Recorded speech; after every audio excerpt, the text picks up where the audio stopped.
Doctor Usha, Pakistan के अंदर जो हेल्थ केयर है वो भी डिफरेंट है। पाकिस्तान में सोशल वैल्यूज भी फर्क हैं, लेकिन हमारे सारे का सारा जो सिस्टम है, हमारे सारी की सारी थीरीज हैं, हमारे सारे के सारे जो यूनिवर्सिटीज के अंदर पढ़ाते हैं वो वेस्टर्नाइज्ड है। अब मुझे बताएं कि हम हर बंदे को, इसकी एक मैं एग्जांपल देता हूं कि आप एक पेरेंट्स को कैसे बताएंगे कि आपके बच्चों की ADHD है, या आप उसको कैसे बताएंगे कि एक खातून को OCD है। वो तो यही लफ्ज होगा कि ये नफ्सियाती मरीज है, ये जहनी मरीज है, ये पागल है, ये जज्बाती शख्स या औरत है। तो आपकी थेरीज भी वैसी ही हैं, आपकी बुक्स भी वैसी ही हैं, आपके लफ्ज भी वैसे ही हैं। हम एक आम बंदे को कैसे कायल कर सकेंगे जब वो कहेगा ये पागल है? जब मुझे कोई नफ्सियाती मरीज या पागल ही बोलेगा तो मैं तो कभी भी किसी साइकोलॉजिस्ट साइकियाट्रिस्ट के पास नहीं जाऊंगा, अनलेस मुझे कोई जबरदस्ती ले जाए। तो बिल्कुल है। देखिए, जो ये स्टिग्मा और टैबू की हम बात कर रहे हैं शुरू से, यही तो सबसे बड़ा बैरियर है कि लोग अपनी जिंदगी के प्रोडक्टिव 10 साल 15 साल जाया करने के बाद किसी मेंटल हेल्थ प्रोफेशनल तक पहुंचते हैं। ठीक है, और हमने बात कर ली कि मेंटल हेल्थ प्रोफेशनल्स हम कितने भी प्रोड्यूस कर दें, आप कितने भी साइकोलॉजिस्ट, ट्रेन साइकाट्रिस्ट पैदा कर लें, वो कभी भी जो गैप है उसको फिल नहीं कर सकेंगे। इवन अगर हम ये कहते हैं कि हमारे यहाँ जीपी का रेशियो बहुत अच्छा है, बट क्या जीपी सफिशिएंट है हमारी पॉपुलेशन को ट्रीट करने के लिए? नहीं है। सो हमें ज्यादा से ज्यादा मेंटल हेल्थ को नॉर्मलाइज करना है, इसको इंटीग्रेट करना है into our primary health care के सेटअप के साथ।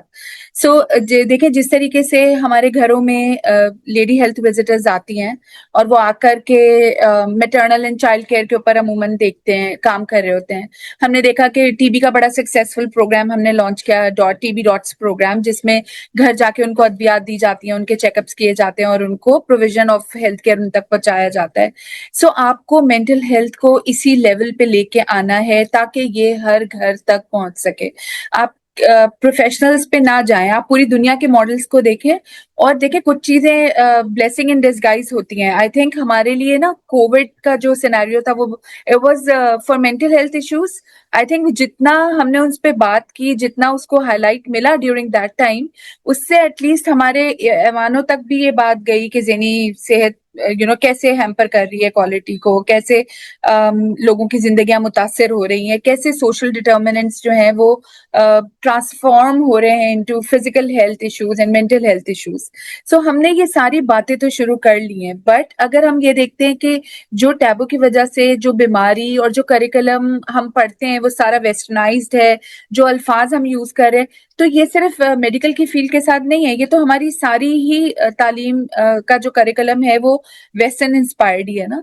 बट इससे ट्रस्ट मी हमें नुकसान नहीं हो रहा, क्योंकि एक तो ये कि हमारी अपनी जो लैंग्वेज है उसके अंदर जो खास तौर पे उर्दू के अल्फाज हैं वो तो इतने शदीद मुश्किल है कि वो तो हमारी जबानों पे भी नहीं चढ़ते हैं। अगर हम स्किज़ोफ्रेनिया के मरीज का उर्दू में तर्जुमा देखें या डिमेंशिया को हम उर्दू में क्या कहते हैं, तो वो इतने मुश्किल अल्फाज हैं कि वो शायद हमारी जबानों पे ना चढ़ सके।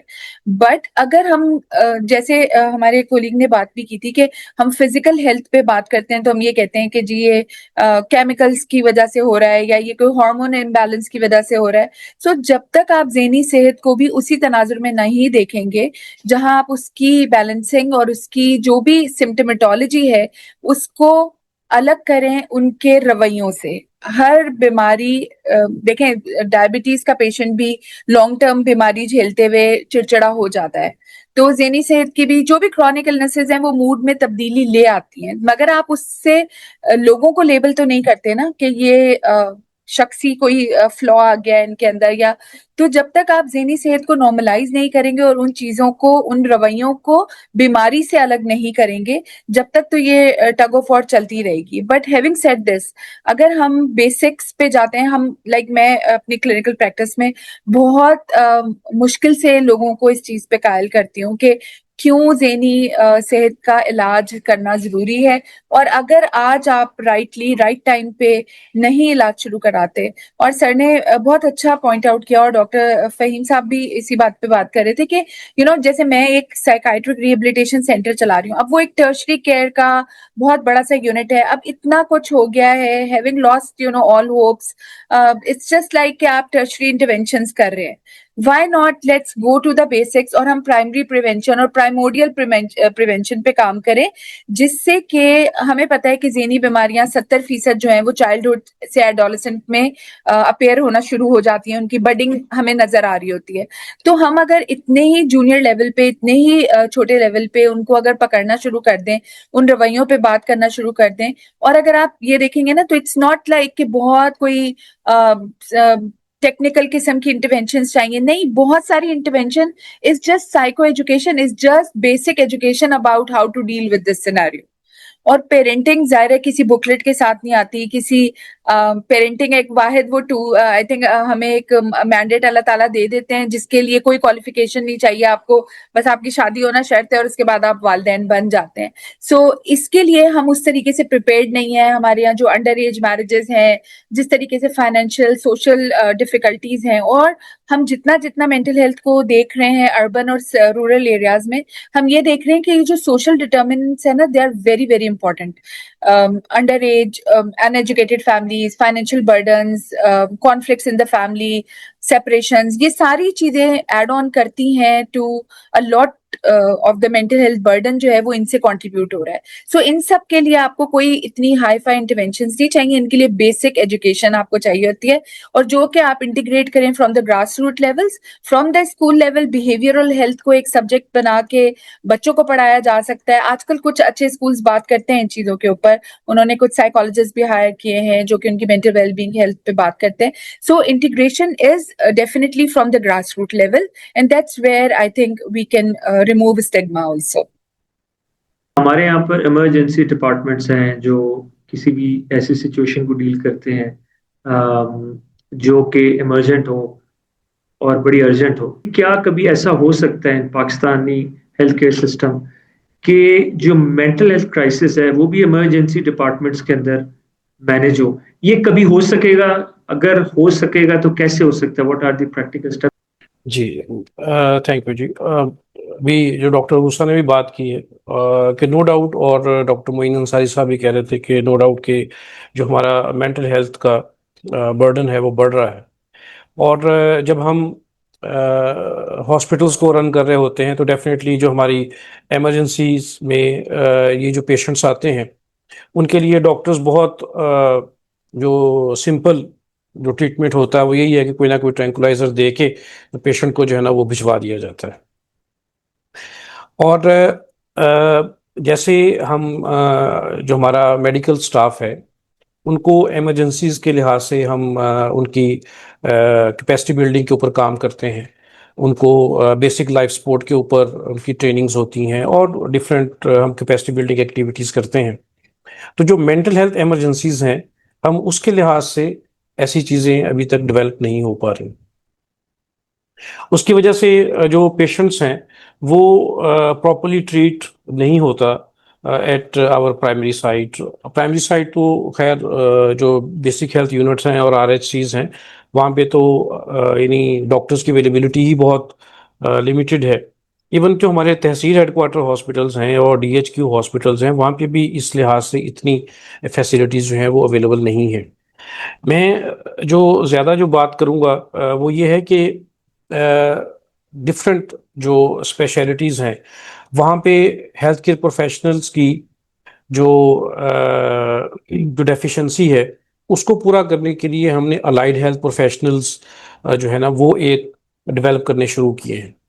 लेकिन जो मेंटल हेल्थ के लिहाज से क्या हम ऐसी वर्क फोर्स जनरेट नहीं कर सकते जो कि हमें जो है वो प्राइमरी लेवल के ऊपर हेल्प आउट कर सकती हो? और फिर इसके अंदर जो ऐसे लोगों को अगर हम डेवलप करते हैं तो फिर उनकी कैरियर डेवलपमेंट एक्चुअली नहीं है, और फिर उनके लिए जो जॉब क्रिएशन है वो नहीं है।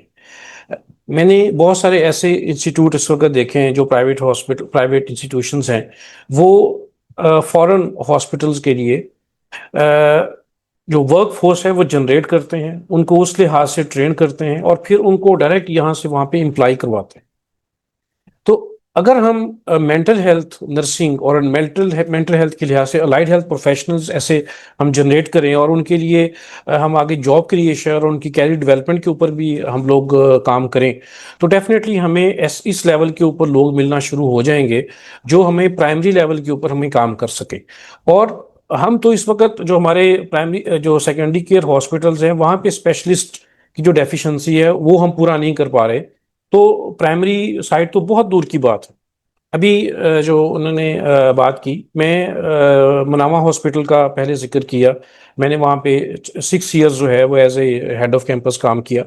हम लोग 450 डिलीवरीज पर मंथ अपने हॉस्पिटल में करते थे।